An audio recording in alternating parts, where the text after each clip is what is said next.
In the 90s, his airness, Michael Jordan, led the Chicago Bulls to spectacular heights. But 30 years earlier, it was another Bull who first captured the heart of the city. Jerry Sloan wasn't fancy, but he was feisty. And his relentless style helped him excel as both a player and a coach. We'll have his story this week on Vintage NBA.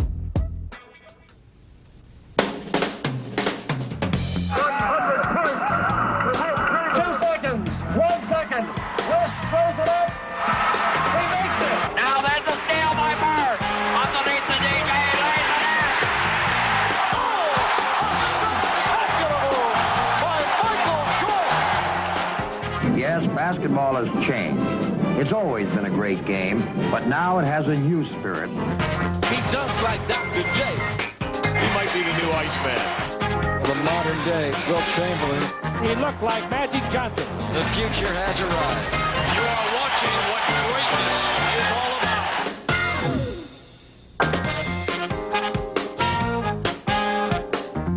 about. Hello, everyone, and welcome to Vintage NBA. I'm Robin Roberts. This week, we profile one of the fiercest competitors the NBA has ever seen, Jerry Sloan. Now, back in the 60s, Jerry was one of the original Chicago Bulls, and he became their heart and soul. Not so much with sheer talent, but with determination and defense. He also inspired a young fan in suburban Chicago named Jeff Hornacek. And many years later, Jeff found himself playing for Sloan as a member of the Utah Jazz. Hornacek is now retired after 14 seasons, and this week he's in the chair, looking back at his former coach.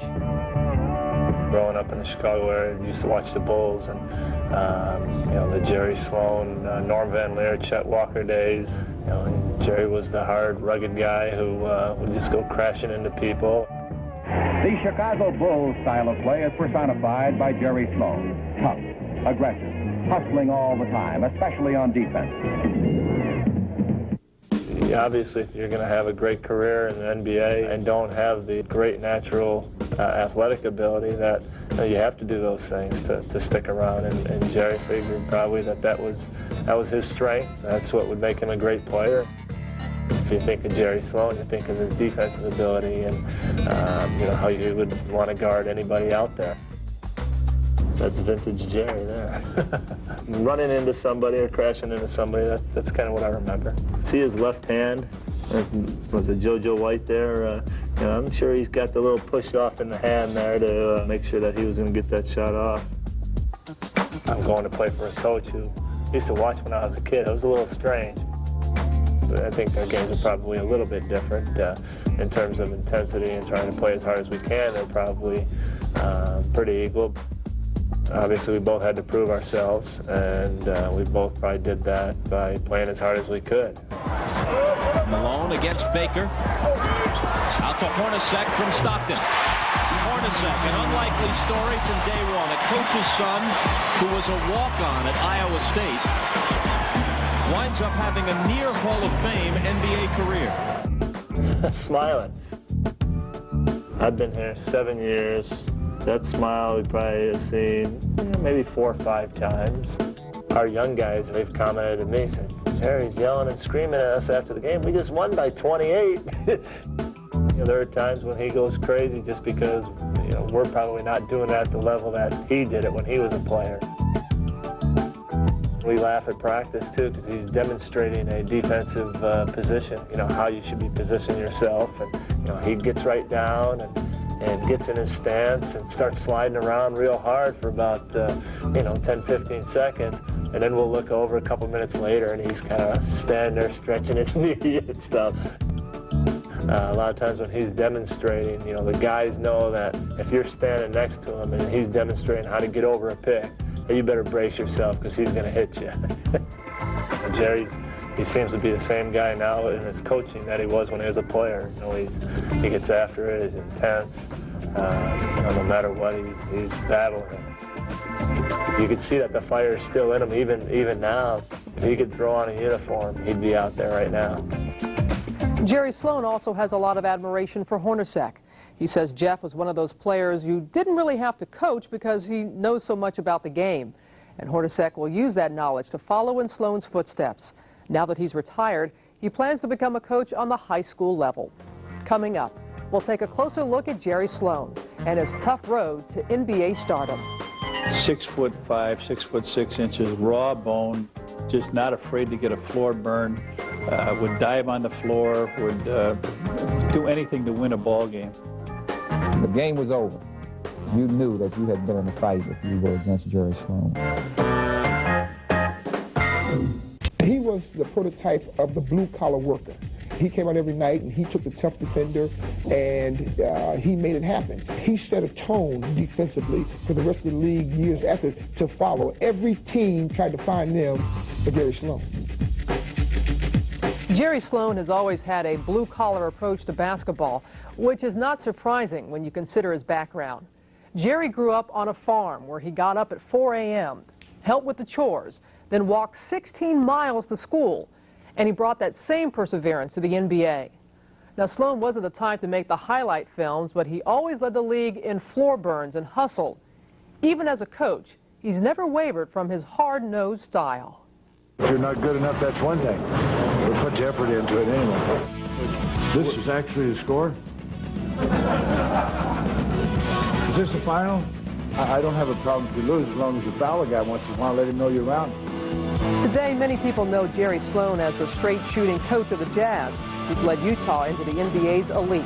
But older fans remember Sloan from his playing days with the Chicago Bulls, and he was one of the league's most ferocious defenders, turning hustle and intensity into an all-star career. Jerry Sloan was probably one of the most tenacious competitors that I've ever seen. He'd get in your jock strap and ride you all the way down court. The only person that I can say that I know personally that competed as hard as Michael Jordan was Jerry Sloan. Jerry had very limited ability and got 300% out of whatever ability he had. There are few players in the NBA better at drawing that foul than Jerry Sloan. Sloan was such a tenacious worker on the court that his trademark was planting himself on defense and taking the charge. You heard that all your life, stay between your man and the basket. As simple as that sounds, that's a pretty difficult thing to do. I think if you ask Jerry West and some of the other players, they'll say one of the guys they hated to play against was Jerry Sloan. Jerry, I don't think I've ever seen a player in the NBA, and this is a compliment, believe me, to play with the intensity that you do. It's just amazing that you can go out there night after night, give the same kind of effort, and accomplish as much as you do. Well, thank you, Jerry. I'm very fortunate to get to play basketball. I feel it's been very good to me over the years, and I'm just very grateful for the privilege of getting to play, and believe me, that's what I believe it is, a privilege. Growing up as the youngest of 10 children in tiny McLeansboro, Illinois, Jerry Sloan never expected to play pro basketball. His parents were poor farmers who taught their children the value of hard work. We knew that we weren't going to be handed something unless we worked for it and earned it. That's a pretty simple life. It's not anything complicated. There's no frills to it, and you're going about your business. Jerry left home for the first time at age 17 to attend Evansville College, a Division II school which he soon turned into a powerhouse. Roberts Stadium, Evansville, Indiana. Southern Illinois meets Evansville College for the National Collegiate Basketball Championship. And that's Jerry Sloan with the basket. Sloan led Evansville to 2 consecutive national championships and caught the eye of professional scouts with his non-stop hustle. After being chosen by the Chicago Bulls in the expansion draft of 1966, Jerry brought the tireless work ethic of the Illinois farmland to the NBA. If you threw 10 balls out in the gym floor and opened a door, your 10-man team would run out on the floor and grab a ball and try to shoot it. Nobody would say, get a ball, I'm going to guard you. But that's the type of guy Jerry was. Well, you get paid to play. You get paid to work. I mean, that's if you work 8 hours or anybody goes to work 8 hours, you're expected to work. Comes up his love entry. See Jerry Sloan keep that ball alive. That's great determination and great hustle. 6'5", 6'6", raw bone, just not afraid to get a floor burn, would dive on the floor, would do anything to win a ball game. The game was over. You knew that you had been in a fight if you were against Jerry Sloan. It's always been confusing to me as to what rule in the book tells you that a guard can't set a screen on a big guy. The old saying is, little fellas don't belong in here. Well, they probably don't if they're afraid. But if they're not afraid, they belong anywhere they want to be. Some people might call him dirty. I think he took it to the edge. He would do whatever it took to win by any means necessary. You know what I'm saying? If it took tugging you, tripping you, pulling you. During his 11-year career, Jerry was a 2-time All-Star and a 6-time selection to the All-Defensive Team, despite having to play through constant injuries. Even his basketball card mentioned the toll that was taken by Sloan's bruising style. Ankles swollen up, broken noses, fingers, this and that. That's the fun part of seeing who's tough enough to fight through a little bit of adversity. Here's a guy that you can project yourself as. That's you out there taking the charge, flopping all over, running a team, and has been an absolute underdog. He's been cut by 3 or 4 teams, and he's just a guy you really like to cheer for. Jerry came to symbolize the Bulls of the 70s, a combative team that seemed a perfect fit for the city of broad shoulders. These guys epitomize the city of Chicago with their work ethic. Down and dirty, basics, and with bump and grind, which is extremely well. It's getting pretty rough out there, man. Guys are bumping each other like downfield blockers. He was the personification of what the Bulls were about. You look at that bullhead and you swear that's where they might have got the idea for the bull, seeing this guy. To see the Bulls logo, the thing that I think about is the guys I played with. Norm Van Leer, Tom Bullwinkle, Chet Walker, Bob Lowe. Those guys were tremendous teammates. After his playing career ended, Sloan turned to coaching with the same passion to excel that had made him a defensive legend. And his Utah Jazz would come to embody the same qualities of hard work and persistence that Jerry had first learned back on the farm in McLeansboro. The things that's happened to me, I'm always pinch myself to say, hey, how can this happen, you know, in the situation we grew up in. But I thought we worked hard, we tried hard, and if there's any consolation in that, I think we did about the best we could do. Jerry now owns the farmland where he spent his childhood, and he lives there during the off-season. He's also found stability in Utah, where he's coached the Jazz the past 12 years, the longest tenure with one team of any coach currently in the league. He's guided them to 10 50-win seasons, and they're a team molded in Jerry's image, namely tough and tenacious. But if you look outside the world of basketball, you'll find a few others who fit the role of Sloan. More on that when we return. First, we look back to 1966, the Bulls' first season.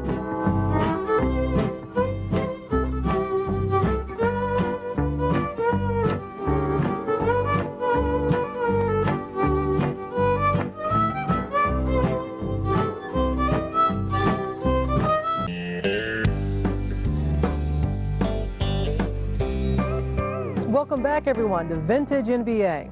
When it comes to basketball, Jerry Sloan is all business and no nonsense.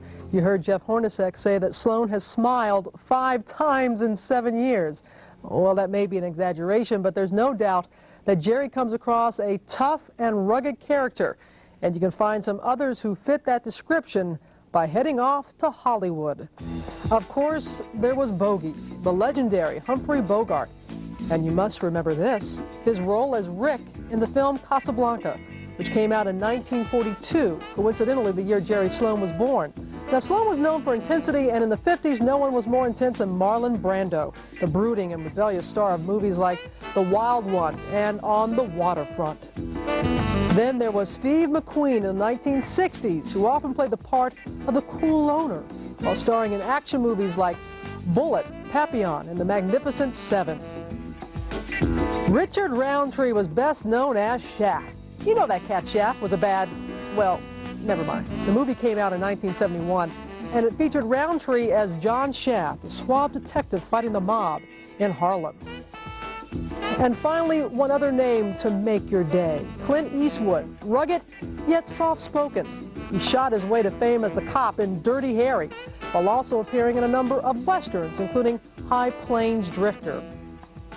As for Jerry Sloan, he was also a man of the plains, though in his case, it was the farmlands of Illinois, the town of McLeansboro.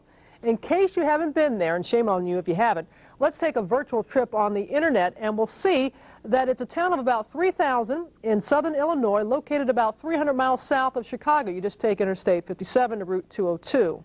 I know that's more information than you actually need. But Jerry Sloan has never forgotten his roots, and his old buddies from McLeansboro haven't forgotten him either.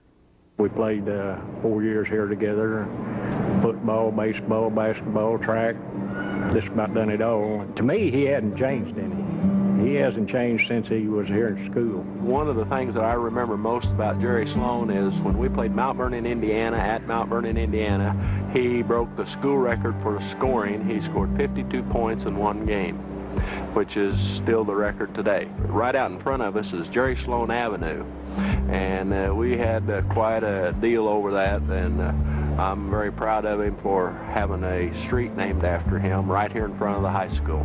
He's got farm ground around here he takes care of, and this, that, and the other, and then he'll leave and go to camp or something, and then he'll be back. He enjoys it here, and we enjoy having him around here. For Sloan, it was quite a trip from the small town to the big city of Chicago, but his style seemed to fit right in with the city's scrappy, hard-working identity. Poet Carl Sandburg captured it in his poem called Chicago. Here's some of it. Bareheaded, shoveling, wrecking, planning, building. Show me another city so proud to be alive. Stormy, husky, brawling, city of the big shoulders. Now, Carl Sandburg wasn't known as a big NBA fan, but a lot of that poem could probably apply to Jerry Sloan and the Bulls of the 70s. And up next, we'll relive one of their most memorable games from the '75 Western Conference Finals against the Warriors.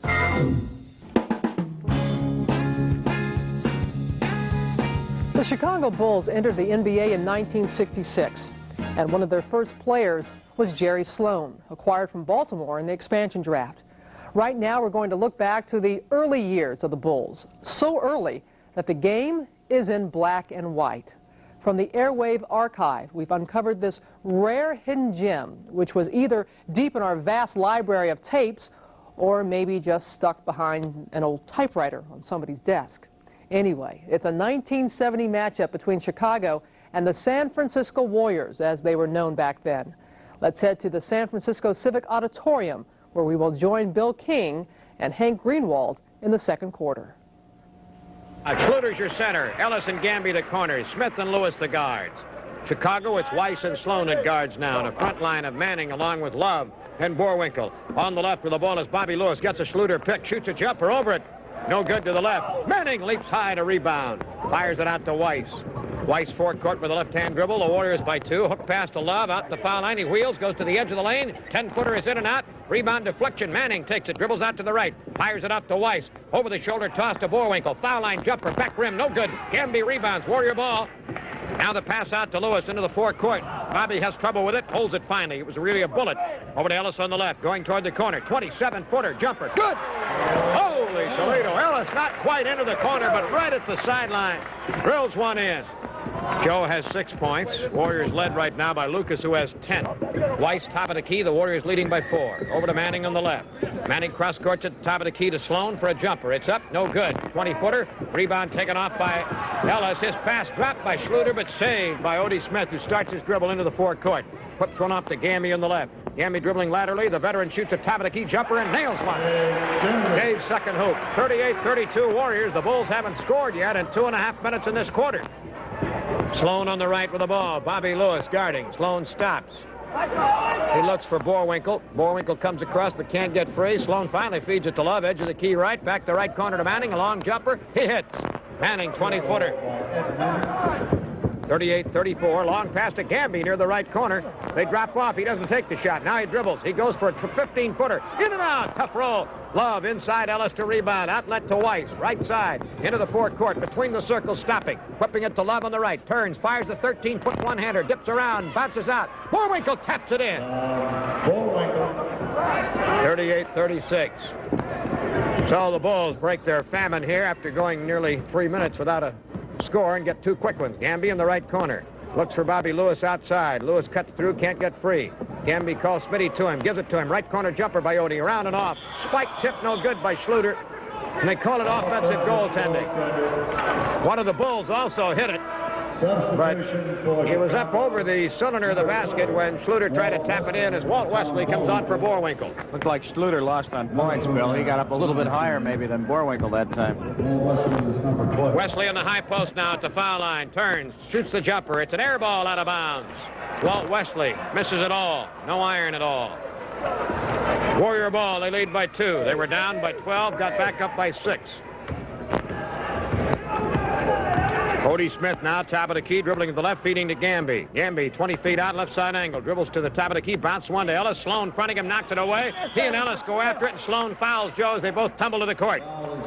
Gary Sloan with those sticky defensive reactions and long arms. Bill, it's the first time I think I can recall seeing Jerry Sloan without some kind of a knee brace or thigh pad or something on. He almost looks naked out there tonight in just a regulation uniform. Here's Ellis on the line. By the way, field goal percentage in the first quarter, Love hit 7 out of 11 for Chicago. As a team, they were 13 for 30. A little over 40%. Warriors were 12 for 29. Now here's the pass to Love at the foul line. Backs Ellis in, shoots from 12 feet, scores with a turn jumper and a whistle. The basket counts. Bobby Lewis is called for a push underneath on the boards. And Sloan will shoot. Jerry Sloan at the free throw line. Here's Jerry.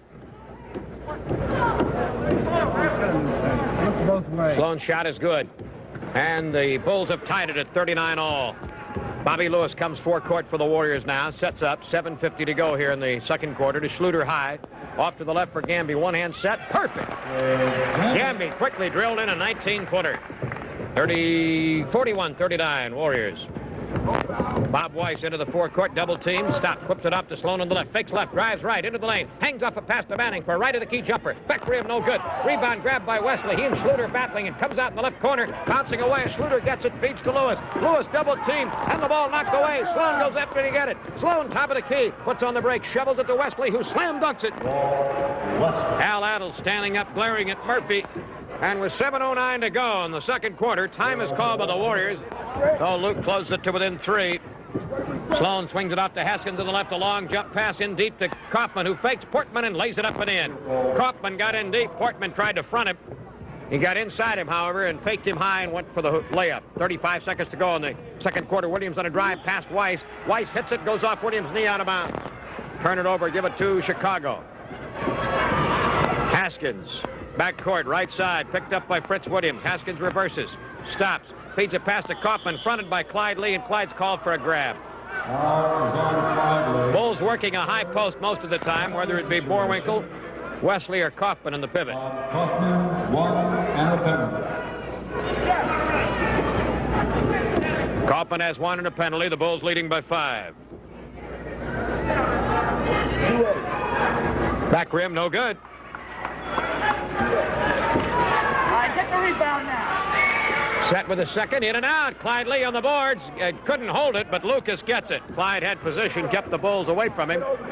17 seconds to go in the quarter. Al Annals hollering out instructions to the Warriors to work it down for 1 good shot. Now 12 seconds. Williams on the left with the ball, 32 feet out. Williams working in now toward the top of the key. 7 seconds. Bounce pass to the right to Mullins. Has to fight for it. Swings it to Lucas. Left side, long jumper. 2!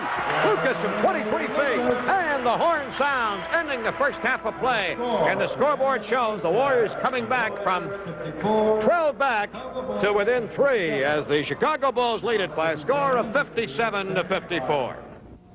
Now, just so we don't leave you hanging, the Bulls did go on to win that game 112-104.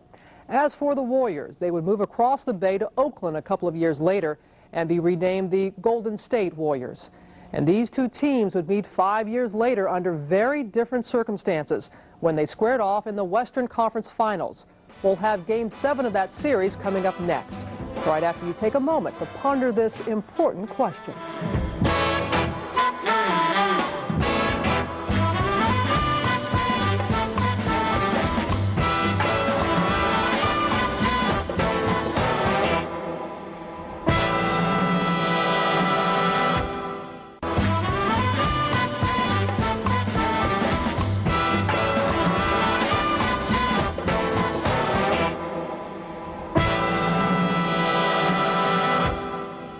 By By the early 70s, the Chicago Bulls had become title contenders with players like Jerry Sloan, Norm Van Leer, Chet the Jet Walker, and Bob Butterbean Love.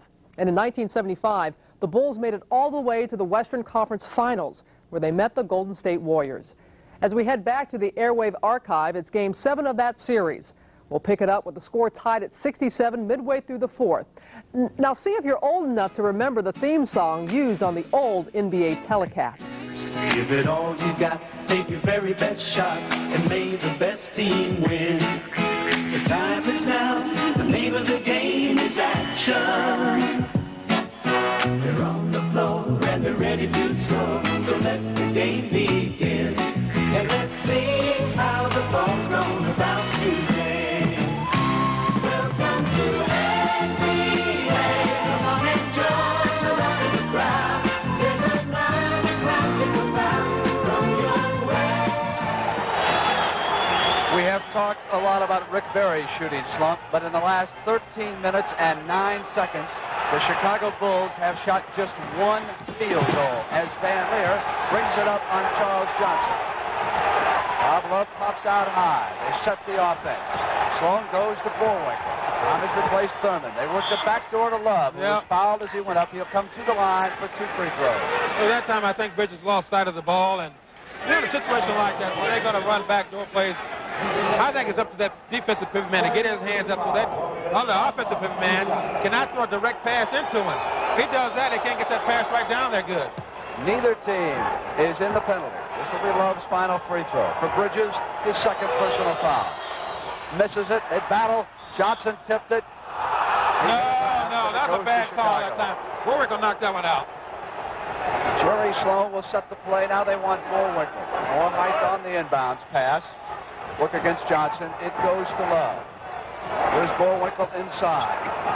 Waits for someone to cut off. It is Chet out at the top of the circle. Barry is with him. They go now to Jerry Sloan. Smith was on him. Sloan battles it back to Bullwinkle. Great tip, and it is Bridges who clears it out. Here is Johnson working against Walker. Van Leer is there. Johnson with a shot. Chet Walker with a rebound. Down the court. Oh! He's all alone. Yes, he was. A 3-point Chicago lead with 6:05 to go. The Western Conference title at stake. The finals begin Sunday on CBS. Washington awaits the winner. Barry puts a move picked by Johnson. Barry goes to Bridges. They come back. Bridges wants Barry to use him and shoot it. He does. That's a smart play by Bridges. And even though Bridges was open, he knew Rick Barry's a better shot, even though he has not been shooting well early in this ball game. Rick Barry has come off the bench and scored 4 field goals in the fourth quarter. Van Leer goes to Walker. Chicago sitting on a 1-point lead. Shot clock moves down toward 5 seconds. Van Leer passes it out of bounds. Golden State can take the lead. That ball was deflected out of bounds, but they give it over to Golden State. Smith goes to Charlie Johnson, and Johnson will set the play up on that side. George Johnson has gone at center because Clifford Reyes had foul problems. Barry swings right, goes to Phil Smith, the rookie from San Francisco. He's tied up by Bullwinkle. He waits. Shot clock moves down towards 7. It is C.J. with the ball. Van Leer has him. C.J. dribbling. Not much time. With 1 second, he misses, and Walker has the board. No, they're taking some bad shots. In situations like that, you got 5 minutes to go. Take your time to get a good play. Van Leer is bleeding from the right elbow. He has been cut during one of his many spills, and now he puts blood on C.J.'s uniform. Yes, he does. Like a boxer might do. Bullwinkle holds it in his right hand. Shot clock to 5. Tom must hurry. 3 seconds on the play. We're traveling. You know, I think the Golden State defense is starting to really overplay now on those corners. They made it tough to get the ball in, make passes. The Warriors can move ahead as Smith pops down toward the left baseline. Fires out with that speed. And the Warriors go ahead by 1 point. It is team speed. Phil Smith dropped that basket home, and this crowd went wild. 4:25 for the game. Van Leer holding it up. Chicago had dominated throughout till they went cold in the third. Walker came into George Johnson, and Johnson was called for the foul. And on Johnson, again, you know, this play just experience against the inexperience. Chet being the experienced player, he got up, he got was not a good shot because Johnson was there. All he had to do was go straight up in there. He may have blocked the shot, but he didn't, and so Chet's going to get on the line for 2. Keith Wilkes is going to check back into the game, and Bridges will take a break. And listen to the applause for the Rookie of the Year as Bridges leaves.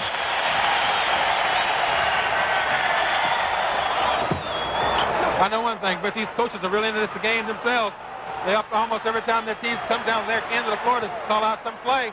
Blood is smeared all across the front of CJ's jersey as he passes off to Wilkes. Here is Rick Barry.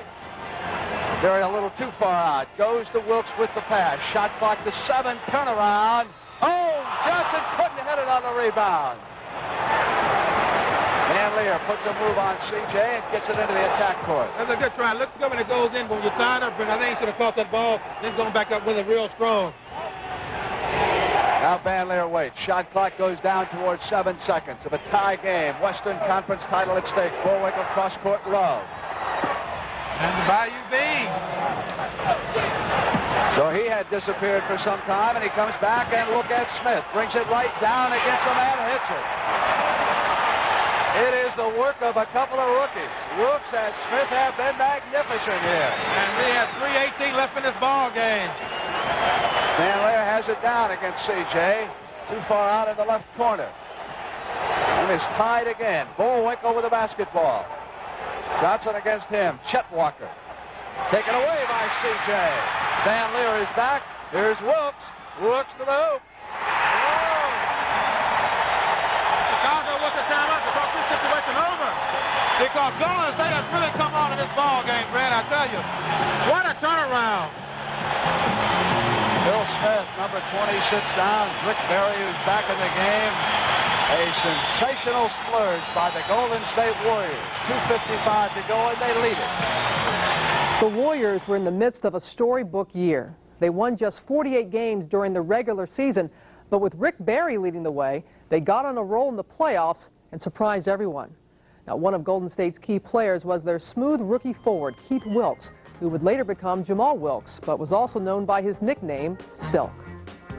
I remember we had a memorable series against Chicago for the Western Conference, and every game we were losing at halftime by like 20 points, and we would manage to come back and win. We were truly a Cinderella team. Jerry Sloan. Yes, sir, they got it going.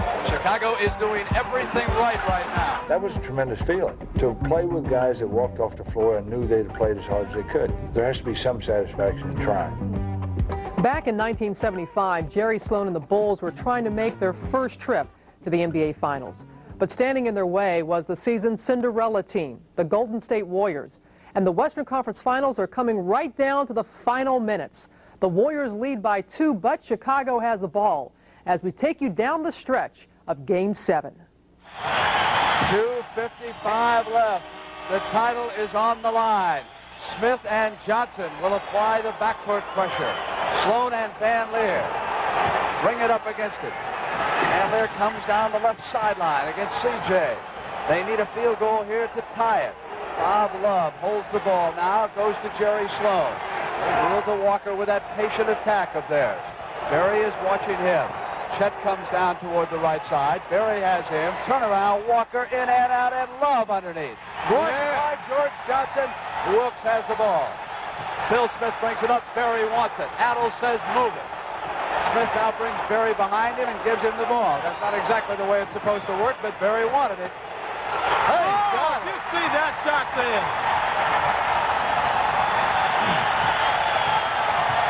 4-point lead. Van Leer off shooting. Yeah, that little guy's tough. Back to within 2. Smith doing what Adles wants. Keep running against Chicago right now. He figures they're older and more tired. Down the baseline, and Bullwinkle ties him up underneath. Loose ball. Jerry Sloan picks it up. You know, he could have bounced that ball right to Johnson for a dunk, I do believe. But, it's tough out there to make decisions that fast. He's a rookie. He'll learn. Chicago can tie the game with a field goal. Van Leer up. Johnson was there. Van Leer down. No foul. Pick up Smith. Smith brings it down. Goes to Barry. Barry on Sloan. Barry's got it. What a play by Smith that time. What a play by that rookie young man. He goes down before he gets the offensive foul. Then he comes back and makes a great play. And Dick Motta has called a timeout as Rick Barry goes over and congratulates Smith. Al Adams meets Keith Wilkes as they come off the floor. They have a 4-point lead. They have 1:34 to go for the Western Conference title. An incredible comeback. Rick Barry, after a horrendous first half, came off that bench in the fourth quarter and has been devastated. The Warriors are back. You couldn't give tickets away for this franchise when this season started. Now it's the hottest property in San Francisco and Oakland. But Chicago's trailing by 4. And Golden State's in their next foul will be a bonus situation. They got to be careful of that situation. And they're trying to get inside. George Johnson was there helping C.J. They're keeping him out of the lane. Walker to Love. Knocked away by George Johnson. A tremendous job by George Wilkes. I tell you, I know Coach Adams and didn't want him to make that pass in, but I think that was a gutty pass there. All right, 1:09 for the game. Love up shooting from the side. Bullwinkle battling. It is Phil Smith, and now it is Bullwinkle, and there is a foul. It is on Tom Bullwinkle. There's a great move that time by Smith. You know, I talked to assistant coach Joe Roberts. He said he'd been trying to get him to rebound more, and he's doing it now. 4 fouls on Bullwinkle. 79-75, 1:03. It is a 4-point Warrior lead. Wilkes comes down to help out in the backcourt. Phil Smith brings it up on the attack. A poised rookie. Jerry Sloan waits for him. George Johnson goes back. Smith says, I don't want to pick out that they got to work it down. Shot clock down. They're going to work it down for one shot here. 47 for the game, 6 on the shot clock. They wheel to Barry. Pass to George Johnson. What a play that time. What a great play that time by Rick Barry. And it is Dick Motta who wants a timeout. They worked a magnificent play. I'll tell you one thing. He had an open shot, but he found George Johnson wide open, and he knocked it right in.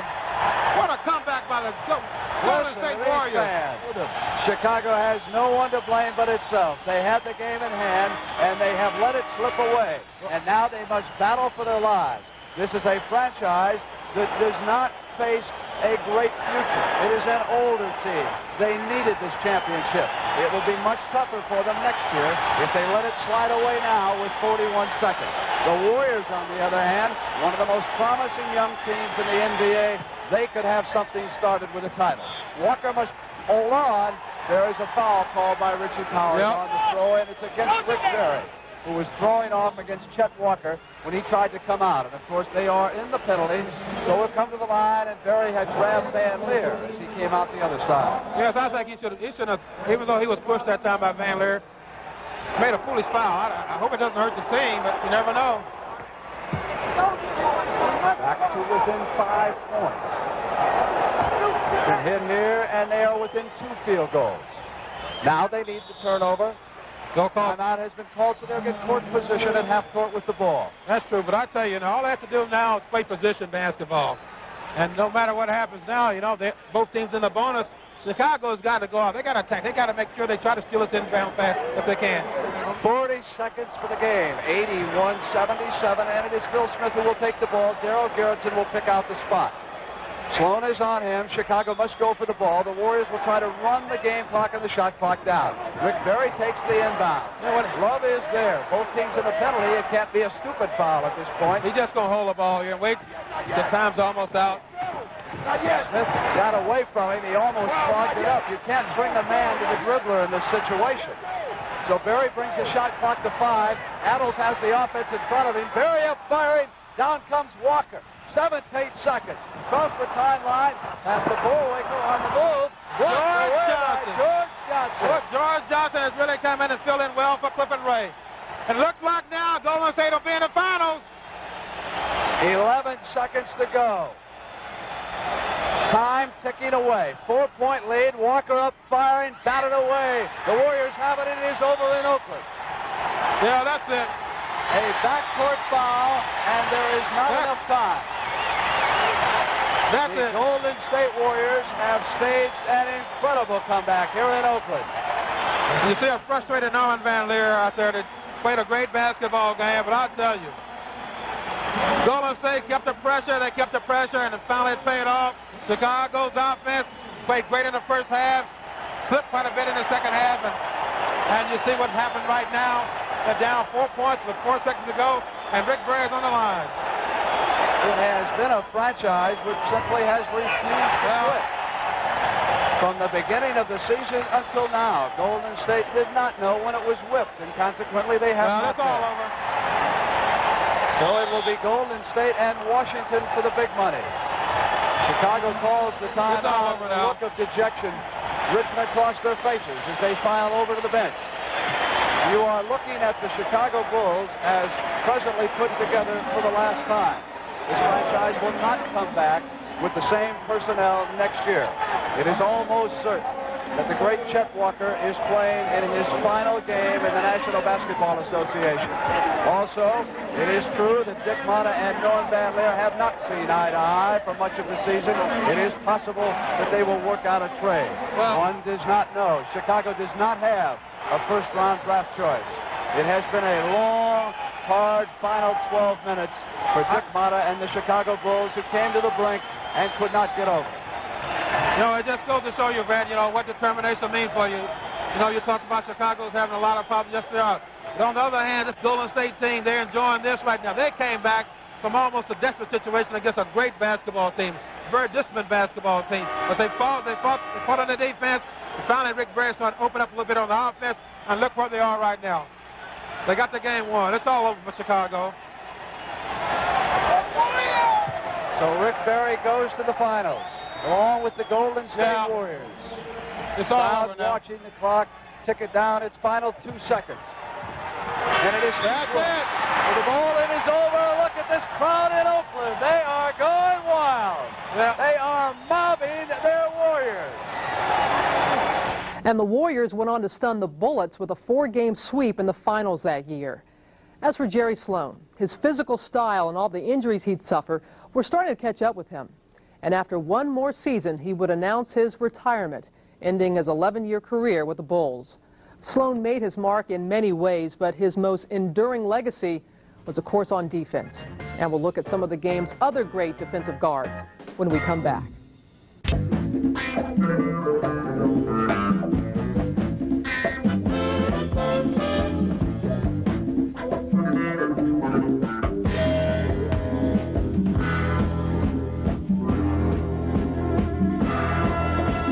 Just how tough a competitor was Jerry Sloan? Well, he once got a technical for arguing with a ref, which of course is not unusual, except for the fact that it happened during pre-game warm-ups. Sloan was always intense, especially on defense. And some other guards were known for getting defensive during his era. There was Jerry's teammate on the Bulls of the 70s, Norm Van Leer, known as Storm and Norman. Together, he and Sloan formed one of the league's most physical backcourt duos, and they helped Chicago lead the league in defense. There was Don Duck Cheney, one of the NBA's greatest defensive guards, not to be confused with our production coordinator, Don Cheney, who's a great guy. Don, the one who played with the Celtics, was part of their 2 NBA championship teams in the 70s. Long before the glamour days of hair mousse and Armani suits, Pat Riley was doing the dirty work for the Lakers. He was part of their 1972 championship team, but he was tough enough to play football as well. Riley was actually drafted by the Dallas Cowboys. Bet you didn't know that. Then there was DJ, Dennis Johnson, and that D could have stood for defense. A 6-time selection to the all-defensive team, he won 3 championship rings, 1 with the Sonics and 2 with the Celtics. Darrell Walker locked up opposing guards during the 80s.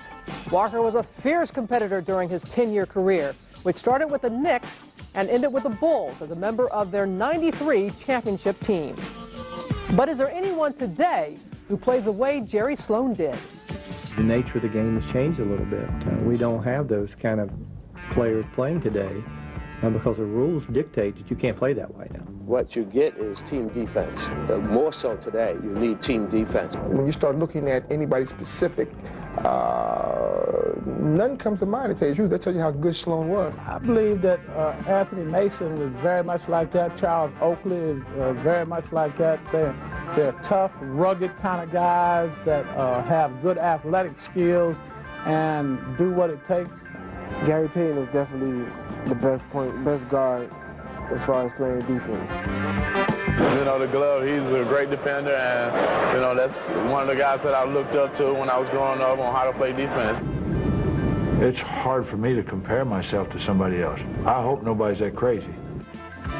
Well, if you think there is someone as crazy as Jerry Sloan, or if you want to talk about Jerry himself, just drop us an email at nba.com.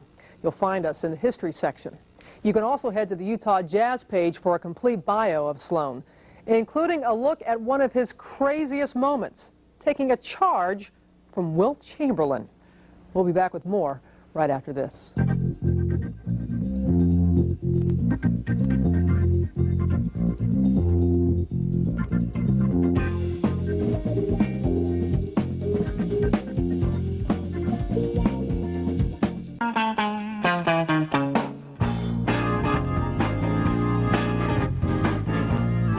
Jerry Sloan retired in 1976, and 2 years later, his number 4 jersey was raised to the rafters, making him the first Chicago Bull to have his number retired. Since then, there's been 2 others, Bob Love and Michael Jordan. Now, typically, Jerry downplays his accomplishments. He says he's just an ordinary farmer, but there is nothing ordinary about the impact he's made as both a standout player and one of the game's premier coaches. That's it for this edition of Vintage NBA. Thanks for joining us, everyone. I'm Robin Roberts, and we'll look for you again next time. Take care.